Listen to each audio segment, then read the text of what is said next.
Hello friends, मेरा नाम doctor Subhash Mishra है और मैं एक माइक्रोबायोलॉजिस्ट हूँ। और आज जिस टॉपिक पे डिस्कस करने जा रहे हैं बहुत ही इंपॉर्टेंट टॉपिक है, that is called common cold. हम आज बात करेंगे कॉमन कोल्ड के बारे में। हम बात करेंगे, कभी ना कभी आप कॉमन कोल्ड से ज़रूर सफ़र किए होंगे।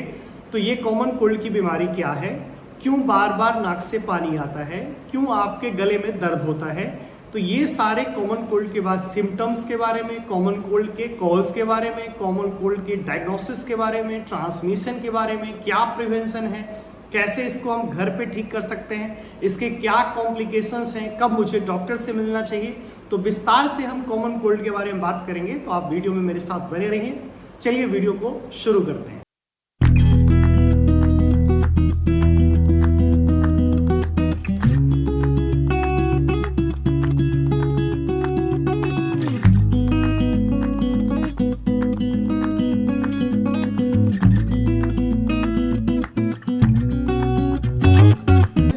कॉमन कोल्ड है क्या? कॉमन कोल्ड एक प्रकार का इन्फेक्शन है और ये इन्फेक्शन जो रेस्पिरेटरी सिस्टम है, तो रेस्पिरेटरी सिस्टम के दो पार्ट है जो श्वसन तंत्र हैं। एक नीचे का पार्ट है जिसे हम लंग्स के बारे में बात करते हैं, और एक ऊपर का पार्ट है जिसे हम ट्रैकिया कहते हैं। और ये जो पूरा नेजल कैविटी, नेजल चैम्बर, ये सारे जो पोर्शन है उस पोर्शन के बारे में बात करते हैं। तो ये जो इन्फेक्शन होता है, कॉमन कोल्ड का जो इन्फेक्शन होता है, ये अपर रेस्पिरेटरी ट्रैक में इसका इन्फेक्शन होता है। ये जो नोज का पोर्शन है, ये नीचे का जो नेजल चैम्बर है इसका पोर्शन है, ये यहाँ पे फेरिंग्स का पोर्शन है, इसके बाद फिर आते हैं जो ट्रैकिया का पोर्शन है। इस पूरे में क्या होता है, इन्फेक्शन होता है किसमें, that is in case of common cold. अगर किसी पर्सन में कॉमन कोल्ड का इन्फेक्शन होता है तो ये अपर रेस्पिरेटरी सिस्टम को प्रभावित करता है। चलिए अब बात करते हैं कि ऐसा क्यों होता है। ऐसा होता है तो इसके पीछे का जो कारण है, जब हम इसके इंट्रोडक्शन के बारे में बात करते हैं तो ये एक प्रकार का वायरल इन्फेक्शन है, यानी वायरस की वजह से होता है। वैसे तो बहुत सारे वायरस हैं, लेकिन जो राइनो वायरस है, ये राइनो वायरस रिस्पॉन्सिबल होता है, राइनो वायरस प्रोड्यूस करता है क्या, कॉमन कोल्ड का इन्फेक्शन। इसके साथ साथ और भी बहुत सारे कारण हैं। जब हम बात करते हैं कॉमन कोल्ड के बारे में तो ऐसा नहीं है कि केवल राइनो वायरस की वजह से ही होता है। इसके साथ साथ अगर इम्यून सिस्टम वीक है, रोग प्रतिरोधी क्षमता कमजोर है, तो इसकी वजह से भी हो सकता है। आपके सोने का टाइम सही नहीं है, आपके जगने का टाइम सही नहीं है, आप कंप्लीट स्लीप नहीं ले पा रहे हैं, आपको बहुत ज़्यादा स्ट्रेस है, आपके अंदर जो न्यूट्रिशन है उसका बैलेंस प्रॉपर नहीं है, तो भी आपको कॉमन कोल्ड हो सकता है। इसके साथ साथ हम बात करते हैं कि जो सीजनल चेंजेज है, अचानक ठंड से गर्म होता है या फिर बारिश हो जाता है, इसके वजह से जो सीजनल चेंजेज है, वेदर में जो चेंज होता है, इसके वजह से भी कॉमन कोल्ड होता है।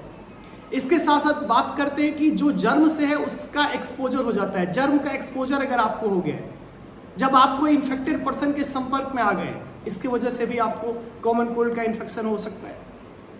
जब हम बात करते हैं कि ये जो कॉमन कोल्ड है, इस कॉमन कोल्ड के क्या सिम्टम्स हैं, अगर किसी को कॉमन कोल्ड हो गया है बॉडी में तो क्या लक्षण आएगा, तो बहुत सारे लक्षण हैं, जिसमें हम कुछ बात इंपॉर्टेंट डिस्कस करते हैं कि उसको स्नीज होगा, बार बार छींक आएगा, नाक से लगातार पानी आएगा, गले में दर्द होगा, बॉडी में दर्द हो सकता है, हेडेक हो सकता है, सिर में दर्द हो सकता है। ये सारे लक्षण हैं किसके, कॉमन कोल्ड के।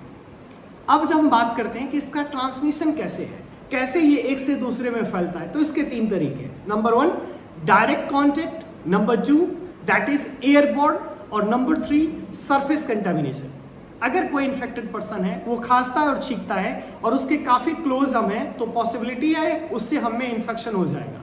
सेकेंड कि जब वो पर्सन खांसता और छींकता है तो वो जो बैक्टीरिया है, वो जो वायरस है, वो एयर ड्रॉपलेट्स एयर के साथ मिक्स हो जाता है, एरोसोल बनाता है, और जब कोई हेल्दी पर्सन इनहेल करता है, जब वो ब्रीथ करता है, तो वो वायरस बैक्टीरिया बॉडी के अंदर जा सकता है और उसमें इन्फेक्शन प्रोड्यूस कर सकता है। तो ये तो हुआ एयरबोर्न जो मेथड है, इसके बारे में बात किया। और तीसरा मैं जो थर्ड बोल रहा हूँ वो सरफेस कॉन्टेक्ट के बारे में डिस्कस कर रहा हूँ, कि अगर कोई इन्फेक्टेड पर्सन है और वो इन्फेक्टेड पर्सन अगर किसी मटेरियल्स का इस्तेमाल कर रहा है, और जैसे मान के चलते हैं कि अगर हमें इन्फेक्शन है और बार बार हम क्या कर रहे हैं, अपने नोज को टच कर रहे हैं, या फिर हम कोई पेन से लिख रहे हैं और उसी पेन को हम दे रहे हैं किसी दूसरे को इस्तेमाल करने के लिए, तो पॉसिबिलिटी है कि उसमें भी इन्फेक्शन हो सकता है। इसके बाद हम लोग बात करते हैं डायग्नोसिस के बारे में कि इसके क्या डायग्नोसिस है, कैसे इसको टेस्ट करेंगे। तो वैसे इसको डायग्नोसिस करने की कोई ज़रूरत नहीं है। डॉक्टर देखते हैं पेशेंट का फिजिकल कंडीशन क्या है, पेशेंट के क्या सिम्टम्स हैं, उसकी स्टडी करते हैं और फिर मेडिसिन को प्रिस्क्राइब करते हैं। अगर ज़रूरत पड़ती है तो कुछ रैपिड टेस्ट है, रैपिड एंटीजन टेस्ट है, उस टेस्ट को भी हम लोग डायग्नोस करते हैं पेशेंट को आवश्यकता पड़ने पर, बट जनरली इसमें कोई टेस्ट की ज़रूरत नहीं है। फिर जब हम बात करते हैं कि इसका ट्रीटमेंट क्या है, तो ट्रीटमेंट जब भी कभी अगर डिजीज है तो समझना होगा कुछ ना कुछ इसके सिम्टम्स हैं। तो सिम्टम्स को कंट्रोल करने के लिए डॉक्टर मेडिसिन प्रिस्क्राइब करते हैं। जब भी कोई मेडिसिन ले तो पहले डॉक्टर से संपर्क करें, उसके बाद ही मेडिसिन लें। एंटीहिस्टामिन ड्रग दे सकता है, आइब्रोफेन मेडिसिन दे सकता है। तो ये अलग अलग पेशेंट के सिम्टम्स पे, कई बार अगर फीवर ज़्यादा है तो पैरासीटामोल के भी टैबलेट दे सकता है डॉक्टर्स। तो ये निर्भर करता है कि पेशेंट का कंडीशन कैसा है। इसके बाद हम लोग डिस्कस करते हैं इंपॉर्टेंट टॉपिक पे कि घर पे इसको कैसे ठीक करें, क्या क्या होम रेमेडीज हैं। तो 4 होम रेमेडीज के बारे में हम लोग डिस्कस करेंगे। जो नंबर 1 पहला होम रेमेडीज है वो है कि सिपिंग हॉट बेवरेजेस। आपको गर्म पानी पीना है। जब गर्म पानी पीते हैं तो ये जो वायरस है, ये जो बैक्टीरिया है, इससे आपको रिलैक्सेशन मिलता है, थोड़ा सा आप रिलैक्स फील करते हैं और धीरे धीरे आप हील हो जाता है। आपका जो बॉडी के अंदर इन्फेक्शन है वो कम हो जाता है। इसके साथ साथ स्टीम इनहेलेशन, आवश्यकता पड़ती है तो पानी को गर्म करिए, उसके बाद भाप लीजिए। इससे भी क्या हो जाता है, जो रनी नोज है या जो फिर अगर ब्लॉकेज है तो उसको क्या होगा, वो क्लियर होगा और आप अच्छे से ब्रीथ कर पाएंगे, सांस ले पाएंगे। गार्लिक सप्लीमेंट्स, आप गार्लिक का भी सेवन कर सकते हैं। उसके अंदर भी क्या है, एंटीवायरल प्रॉपर्टीज है। इसके साथ साथ जो सबसे इंपॉर्टेंट है विटामिन सी। आपने देखा था कि कोविड के दौर में जो भी सारे लोग थे वो विटामिन सी के टैबलेट ले रहे थे। विटामिन सी लेमन में पाया जाता है, विटामिन सी ऑरेंज में पाया जाता है। तो आप ज़्यादा से ज़्यादा वो फूड्स लें जिसके अंदर में जो फ्रूट्स या फिर फूड्स जिसके अंदर विटामिन सी का मात्रा ज़्यादा है, आप उसका लें। ये बेहतर होम रेमेडीज है जिससे आप बहुत जल्दी हेल्दी हो सकते हैं और इस कॉमन कोल्ड से आप अच्छे से फ्री हो सकते हैं। इसके साथ साथ हम लोग डिस्कस करते हैं प्रिवेंशन, क्या बचाव है कि मुझे कॉमन कोल्ड हो ही नहीं, इसके लिए हम क्या करें। वॉश योर हैंड्स, लगातार क्या करें, अपने हैंड को वॉश करें। खास करके खाने से पहले और टॉयलेट के बाद अच्छे से आप हैंड को वॉश करें। जो भी प्रोसेस है, प्रोटोकॉल है हैंड वॉश का, मैंने वीडियो में बताया हुआ है। तो उस पूरे स्टेप से अपने हैंड को वॉश करें। उसके साथ अवॉइड टचिंग योर फेस, एक हैबिट ऐसा मेहनत करें, बार बार नाक को न छुएं। इससे क्या हो जाता है, इन्फेक्शन होने का चांस ज़्यादा होता है। इसके साथ साथ पर्याप्त मात्रा में सोए, ये बहुत ज़रूरी है। गेट इनफ स्लीप, आप ज़्यादा से ज़्यादा मात्रा में सोए, इससे आपका बॉडी फिट रहेगा, आप स्ट्रांग फील करेंगे। और मैनेज स्ट्रेस, आप बहुत ज़्यादा चिंता न करें, बहुत ज़्यादा टेंशन न लें, प्रेशर न लें, आप रिलैक्स में, आप अच्छे से अपने इम्यून सिस्टम को मेंटेन रखेंगे तो आपको इस तरीके का इन्फेक्शन नहीं होगा। कॉम्प्लिकेशंस, कि अगर आप इसको इग्नोर करते हैं, अगर कई बार पेशेंट का जो कंडीशन है वो अच्छे से मैनेज नहीं हो पाता है तो ये आपको अस्थमा भी प्रोड्यूस कर सकता है। इसके वजह से साइनस का भी इन्फेक्शन हो सकता है, ईयर में भी इन्फेक्शन हो सकता है। तो ये कॉम्प्लिकेशन है कि अगर अच्छे से समय से नहीं ठीक हुआ तो इसकी वजह से दूसरी बीमारी भी हो सकती है। इसके साथ साथ जो सबसे इंपॉर्टेंट पॉइंट है कि कब आपको डॉक्टर से संपर्क करना चाहिए। अगर 10 दिन तक इन्फेक्शन नहीं ठीक हो रहा है तो आप डॉक्टर से संपर्क कर लीजिए। वैसे ही ये 7 डेज में इसका लाइफ साइकिल है, ये अच्छे से ठीक हो जाता है, कॉमन कोल्ड से आप हेल्दी हो जाते हैं।